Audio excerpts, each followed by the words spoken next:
Give one thing to each person and say, prove to me you can handle this, and I'll give you more responsibility. And that's how people can prove to you that they're dependable and that you can lean into them.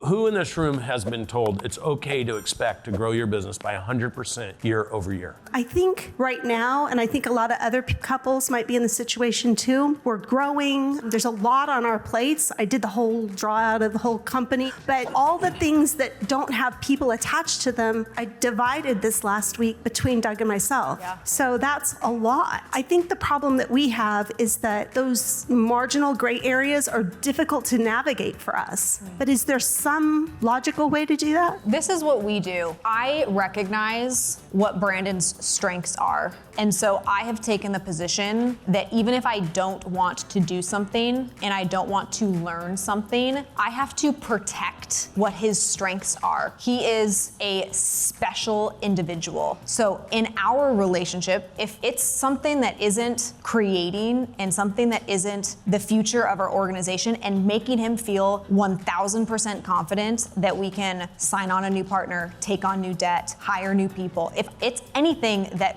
for a second makes him think, oh, maybe we shouldn't, or oh, there's this problem, he's not gonna take on that responsibility. I'm gonna take on that responsibility and then do what I do very well, which is figure out how to do it, create a process around it, and then as quickly as possible, hire somebody so that I'm not also trapped in our business, just taking on everything and being like a martyr. Oh, I can't give my husband anything. No, I really believe in his skill set and his strength. And so for you two, it's figuring out who is the person that is driving the vision of the organization forward. For us, this does happen to be a traditional like male-female type structure, but we've worked with companies where it's the opposite. You just have to figure out who that person is, and then you have to protect them in their lane so that they can do that thing and not have to deal with all of the other shit.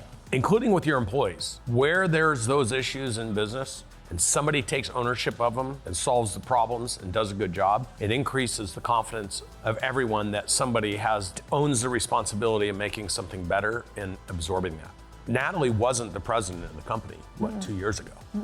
And we'd have those conversations. And I would say, until you're a president, you're not the president. Otherwise, we're doing exactly what we tell you guys not to do. And it looked ridiculous. I mean, I was 27 years old, didn't have the experience. But let me to tell do you those something, things. this is 3 years ago. Yeah. We launched some programs, and the people that we hired to do those were letting us down.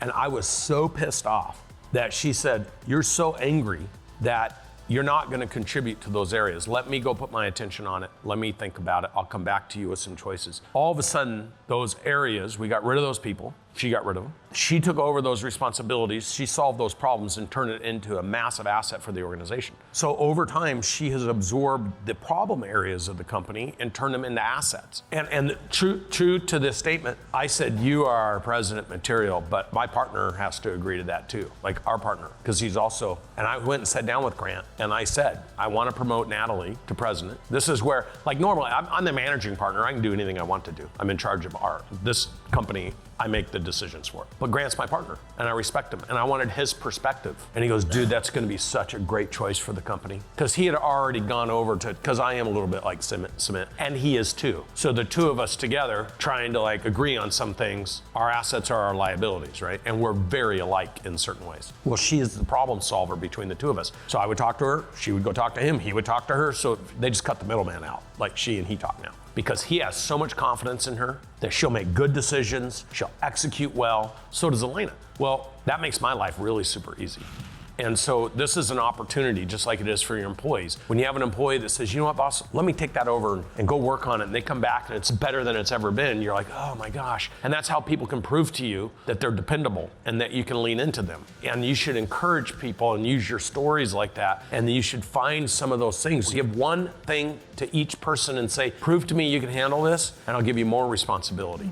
You don't need to do it. Find someone that wants to show you they can do it, because you're gonna have to do that at some point anyway. I have this visual in my head of Brandon, like he's like this plate manufacturer. And so we have all of these team members who are spinning these plates. And the idea is to be able to have as many plates as possible. We want an infinite amount I want this whole room filled with plates that are just spinning. And so I really do view my job as he's creating these plates, and the team has to be able to take on all of those plates. And if the team can't take those on, or I'm telling him, oh, can you go help that team member over there, keep spinning that, he can't be creating more plates, so he can't do his job. And the other piece on that is one huge word of advice for anybody who's even remotely thinking about working in family business or is already in a family business. Nobody wants to work in a family business. Nobody. That is not an ideal scene for your team members. Nobody's thinking, oh yeah, I really want to work for this place because they run like a family business. So don't run your business like a family business. And it can come off as sounding very transactional, what we just talked about. So there's a president role, and did you hit these metrics and hit these targets? You guys wouldn't take us seriously if we ran things and gave you conflicting advice about how we ran them. At 27 years old, I was not capable of being the president of a $50 million business. I did not have that business acumen. It would look ridiculous to most people until I proved that I had a very specific And it's my job not to put her in a position where third-party people are meeting her saying she's not even capable of doing this and judging her,